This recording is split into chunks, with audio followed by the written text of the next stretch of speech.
Episode 109 और 110 acting class में झगड़ा। अब तक हमने पढ़ा कि शिव इवा को एक्टिंग करने देने के लिए मान गया था, लेकिन उसने इवा के सामने कुछ शर्तें रखी थी जो इवा ने भी मान ली थी। इवा ड्रामा के लिए कॉन्ट्रैक्ट साइन करने ऋचा मिश्रा और तानी के साथ डायरेक्टर के ऑफिस गई थी। अब आगे इवा जब ऋचा मिश्रा के साथ डायरेक्टर के केबिन में पहुंची तो वहां पर डायरेक्टर विनोद शाह और प्रोड्यूसर समीर खान अपने अपने असिस्टेंट के साथ में मौजूद थे। वो लोग आपस में किसी बात पर डिस्कस कर रहे थे। डायरेक्टर शाह और प्रोड्यूसर खान ने पहले भी ऋचा मिश्रा के साथ काम किया था और एक ही कंपनी में होने की वजह से वो एक दूसरे को बहुत अच्छे से जानते थे। उन्हें थोड़ी हैरानी हुई जब ऋचा ने उन्हें बताया कि आज से वो इवा की भी मैनेजर है। प्रोड्यूसर खान ने तो ऋचा से पूछ ही लिया। वो बोले, वैसे तुम तो कभी भी किसी न्यूकमर के लिए काम नहीं करती, फिर अचानक तुमने अपना मन कैसे बदला? ऋचा मिश्रा को इस तरह के सिचुएशन को हैंडल करने की आदत थी। उसने हंसते हुए कहा, क्या आपने कभी इतनी खूबसूरत एक्टर देखी है? जब मैंने इसे देखा तो मैं खुद के रूल को ब्रेक करने से नहीं रोक पाई। मुझे इसकी खूबसूरती से प्यार हो गया है। इवा को इस तरह अजनबियों से बात करने की आदत नहीं थी, तो वो ज्यादा कुछ नहीं बोली, बस उनकी बातें सुनती रही। ऋचा मिश्रा ने डायरेक्टर शाह से इवा के कॉन्ट्रैक्ट के बारे में अच्छे से डिस्कस किया। फिर उन्होंने इवा का कॉन्ट्रैक्ट पढ़ा। जब उन्हें सब सही लगा तो उन्होंने इवा को भी वो कॉन्ट्रैक्ट पढ़ने के लिए दिया। इवा ने कॉन्ट्रैक्ट को पढ़ा। जब उसे सब ठीक लगा तो उसने कॉन्ट्रैक्ट के पेपर साइन किए। उन्होंने इवा को बताया कि शूटिंग अगले हफ्ते से शुरू होगी। जब वो लोग डायरेक्टर के केबिन से बाहर आए तो ऋचा ने इवा से कहा, वैसे तो अगले हफ्ते से तुम्हारी शूटिंग स्टार्ट होने वाली है, लेकिन क्योंकि ये पहली बार है जो तुम एक्टिंग करने वाली हो तो तुम्हें एक्टिंग के लिए कुछ बेसिक क्लासेस लेनी होगी ताकि तुम्हारी एक्टिंग में सुधार हो सके। ऋचा की बात पर तानी बोली, मैं मैम के लिए एक ट्यूटर अरेंज कर दूंगी जो कि इनको घर आकर ही सब कुछ सिखाएगा। ऋचा तुरंत मना करते हुए बोली, नहीं ऐसे नहीं चलेगा। फिर वो बोली, मुझे लगता है कि इवा तुम्हें हमारे कंपनी के वर्कशॉप को ज्वाइन करना चाहिए। वर्कशॉप में तुम एक्टिंग के अलावा भी सिंगिंग, डांसिंग, म्यूजिक के बारे में भी कुछ बातें सीख सकती हो। वहां पर तुम ज्यादा लोगों से भी मिल पाओगी जो कि एंटरटेनमेंट इंडस्ट्री में तुम्हारे कनेक्शन को बढ़ाएगा। मुझे पता है कि तुम्हें इन सब की कोई जरूरत नहीं है, लेकिन अगर तुम अभी उन लोगों को जान जाओगी तो आगे जब तुम उनके साथ काम करोगी तो ये तुम्हारे लिए आसान होगा। इवा को ऋचा की बात भी सही लगी। वो बोली, तो फिर ठीक है, मैं वर्कशॉप ही ज्वाइन करूंगी, लेकिन मुझे सुबह कॉलेज जाना होता है तो मैं दोपहर को यहाँ आऊंगी। इससे कोई प्रॉब्लम तो नहीं होगी ना? ऋचा को इससे कोई प्रॉब्लम नहीं थी। वो इस बात के लिए तुरंत मान गई। अगले दिन जब इवा अपना कॉलेज खत्म होने के बाद कंपनी पहुंची तो उसने देखा तानी बाहर उसका ही इंतजार कर रही थी। तानी उसे वर्कशॉप में ले गई जहां उसकी आज की एक्टिंग क्लास होने वाली थी। जैसे ही इवा और तानी एक्टिंग क्लास में पहुंचे तो हर किसी की नजर उन दोनों पर गई। सब लोग उन्हें देखने लगे थे। उन्हें लगा कि वो दोनों भी उनकी तरह ही न्यू कमर है। उन्होंने कुछ देर तक उन्हें देखा, फिर अपना अपना काम करने लगे। किसी ने भी आगे आकर उनसे बात करने की कोशिश नहीं की। इवा और तानी को इस बात से कोई फर्क नहीं पड़ता था। इवा उस वर्कशॉप में इधर उधर देखने लगी, वहीं तानी उसके पास ही खड़ी थी ताकि अगर जरूरत पड़े तो वो इवा की मदद कर सके। तभी क्लास का गाइड, जो कि एक आदमी जिसका नाम रुपेश था, उसकी उम्र तकरीबन 40 साल के आसपास रही होगी, वो क्लास के अंदर आया। रुपेश ने सबको अपने तरफ ध्यान देने को कहा। फिर वो बोला, गाइस, आज हम कल के ही एक्ट को आगे बढ़ाएंगे। मुझे यकीन है कि आप सबने अच्छे से रिहर्सल की होगी, तो चलो हम अभी एक्ट स्टार्ट करते हैं। मैं आपको आपकी मिस्टेक्स बताऊंगा। रुपेश की बात सुनकर सब अपने अपने पोजीशन में आ गए। एवा और तानी को तो इस एक्ट के बारे में कुछ भी पता नहीं था, तो वो थोड़ा साइड में खड़ी होकर सबको देखने लगी। तभी रुपेश की नज़र भी उन दोनों पर गई। उसने उन दोनों से पूछा, हे गर्ल्स, क्या तुम दोनों आज ही इस क्लास में शामिल हुई हो? इवा ने कहा, हाँ, हम अभी अभी आए हैं और ये हमारी पहली क्लास है। रुपेश का नेचर अच्छी था और वो एक मिलनसार व्यक्ति था, तो वो उन दोनों से बोला, कोई बात नहीं, तुम दोनों सिर्फ देखो और बाकी सबके एक्ट से सीखने की कोशिश करो। इवा ने अपना सिर हिलाकर वो बोली, जी सर। उसके बाद रुपेश बाकी सबको उनके एक्ट में की गई मिस्टेक बताने लगा। 1 घंटे बाद जाकर क्लास खत्म हुआ। रुपेश ने सबको और मेहनत करने को बोल बाहर चला गया। इवा एक सीट पर बैठकर अपना फोन चला रही थी। तभी एक लड़की इवा के पास आई। उसने इवा से पूछा, क्या तुम इस कंपनी में न्यू कमर हो? इवा ने नजर उठाकर उस लड़की को देखा। उस लड़की ने काफी मेकअप कर रखा था और उसकी ड्रेस भी काफी रिवीलिंग थी। उसे देखकर लगता था कि वो यहाँ सिर्फ शो ऑफ करने आई थी। इवा यहाँ कोई प्रॉब्लम नहीं चाहती थी, तो उसने बस है में अपना सिर हिला दिया। वो लड़की इवा से बोली, तो जाओ और जाकर मेरे लिए एक कप कोल्ड कॉफी लेकर आओ। उस लड़की ने ये थोड़ी तेज आवाज में कहा था, जिसे कि कमरे में मौजूद बाकी लोगों ने भी सुन लिया था। वो सब इवा को ही देखने लगे, लेकिन किसी ने भी उनके बीच पड़ने की कोशिश नहीं की। एंटरटेनमेंट इंडस्ट्री में अपने जूनियर को बुली करना बहुत कॉमन बात थी, तो किसी ने भी इस पर ज्यादा ध्यान नहीं दिया। उस लड़की के ऐसा कहने पर इवा ने बस उसे एक नज़र देखा और अपने फोन में वापस कुछ करने लगी। उसने ऐसे दिखाया जैसे उसने कुछ सुना ही ना हो। वही इवा के इस तरह के बर्ताव से उस लड़की को अब गुस्सा आ रहा था। बाकी सब अपने मन में उसे देख हंस रहे थे।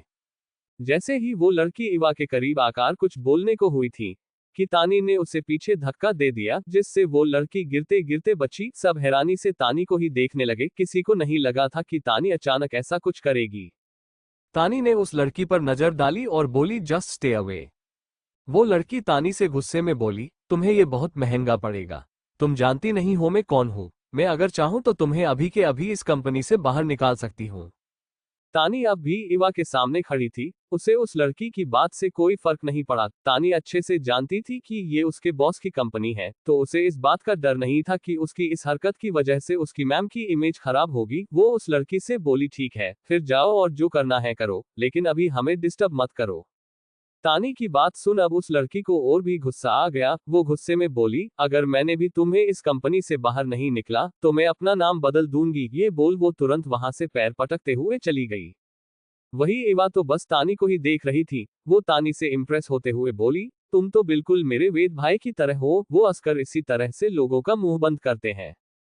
उसकी बात पर तानी बोली, सॉरी, क्या मेरी वजह से शायद बाकी सब आपको भी रुड समझेंगे। इवा उसे समझाते हुए बोली, मुझे इन सब से कोई फर्क नहीं पड़ता। वैसे भी मुझे थोड़ी ना सारी जिंदगी एक्टिंग करनी है।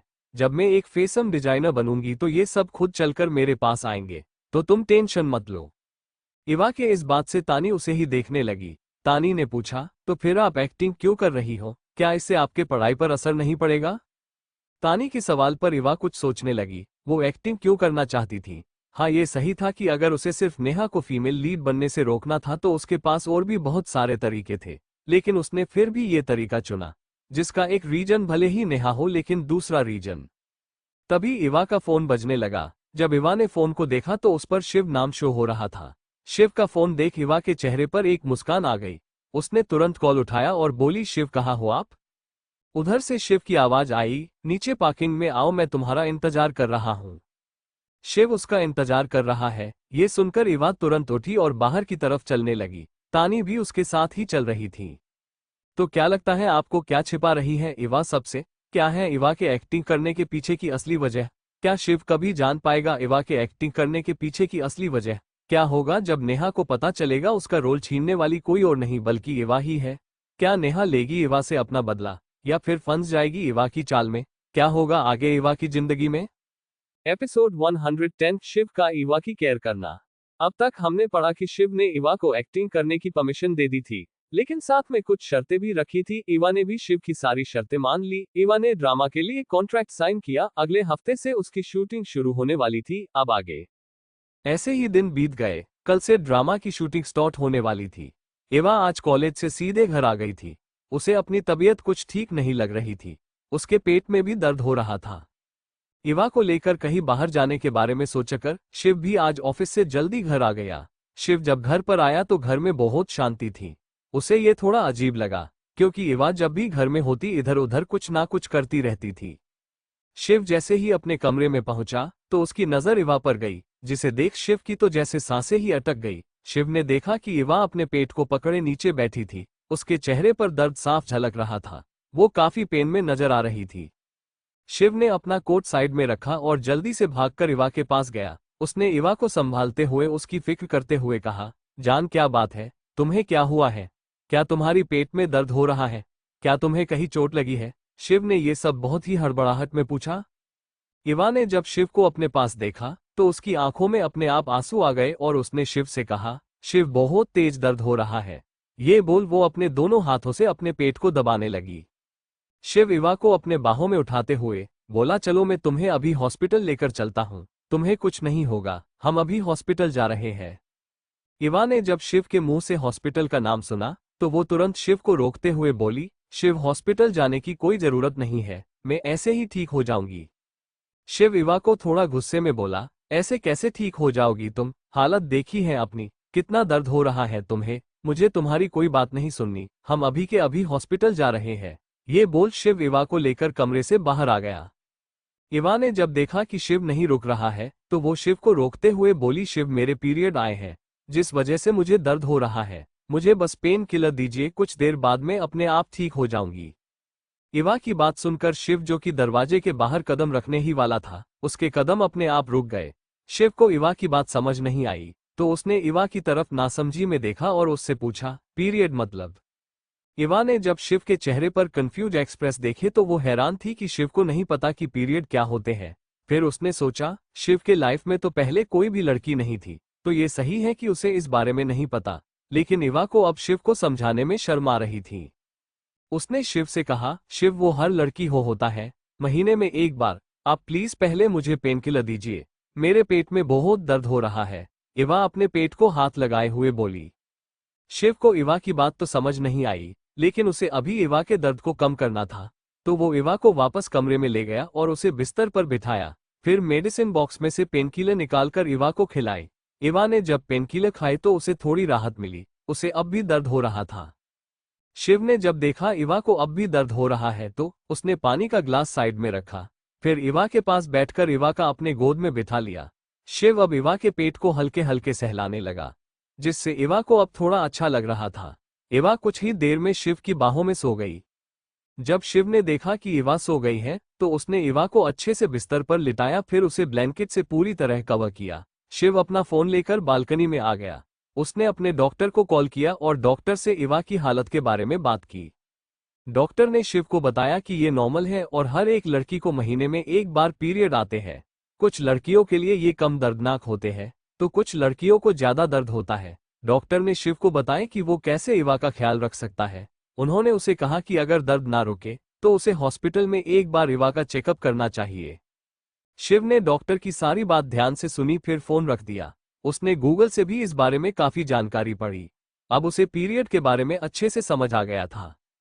कुछ देर बाद जब इवा की नींद खुली तो उसने देखा कि वो शिव के पैरों से लिपट कर सो रही है और शिव बेड पर बैठा ऑफिस की फाइल पढ़ रहा था। इवा के चेहरे पर शिव को देख अपने आप मुस्कान आ गई और वो शिव के चेहरे को ही निहारने लगी। शिव को जब खुद पर किसी की नजरें महसूस हुई तो उसने नीचे देखा। जब उसने इवा को जागते देखा तो उसने अपनी फाइल बंद करके साइड में रखी, फिर इवा के बालों को सहलाते हुए पूछा, अब कैसा लग रहा है तुम्हें, क्या अब भी दर्द हो रहा है? इवा ने जब शिव को अपनी इतनी केयर करते देखा तो वो बोली, अब पहले से काफी बेहतर लग रहा है, दर्द भी कम हो गया है।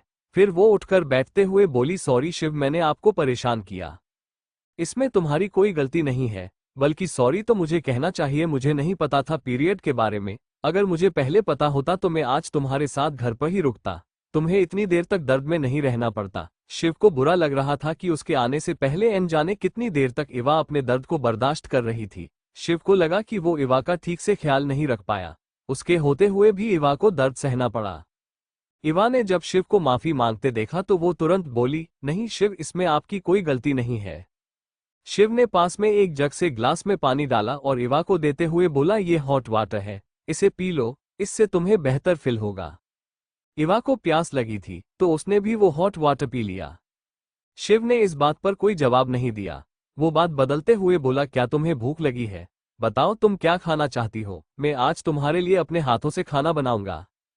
शिव को बात पर इवा खुश होते हुए बोली, वाह शिव, आप खाना बनाओगे तो मुझे आपके हाथ के बने चिकन लॉलीपॉप और फ्राइड राइस खाना है।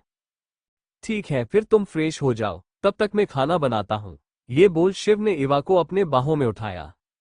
इवा तुरंत बोली, शिव आप ये क्या कर रहे हो, मैं खुद से चली जाऊंगी। शिव ने इवा की बात पर कोई ध्यान नहीं दिया, उसने इवा को बाथरूम में ले जाकर उतार दिया। शिव ने कहा, अगर किसी चीज की जरूरत पड़े तो मुझे आवाज लगाना। इवा ने हाँ में अपना सिर हिला दिया, फिर उसने बाथरूम का दरवाजा बंद कर लिया। शिव भी खाना बनाने के लिए किचन में चला गया। कुछ देर बाद इवा भी फ्रेश होकर नीचे आ गई। जब उसने शिव को खाना बनते देखा तो वो किचन के दरवाजे पर ही रुक गई। वो शिव को ही देखने लगी। शिव ने अपहरण पहन रखा था, वो बिल्कुल किसी मास्टर शेफ की तरह खाना बना रहा था। इवा को शिव इस वक्त बहुत हैंडसम लग रहा था। तभी शिव को नजर भी इवा पर गई, जो उसे ही निहारने में इतनी खो गई कि उसे अपने आसपास का होश ही नहीं था। शिव इवा के करीब गया और उसके कान में धीमे से पूछा, क्या मैं बहुत हैंडसम हूँ? इवा ने खोए हुए ही हम में अपना सिर हिला दिया। शिव ने जब देखा इवा अभी भी खोई हुई है तो उसने आगे पूछा, तो क्या तुम्हें मुझे किस करने का मन कर रहा है?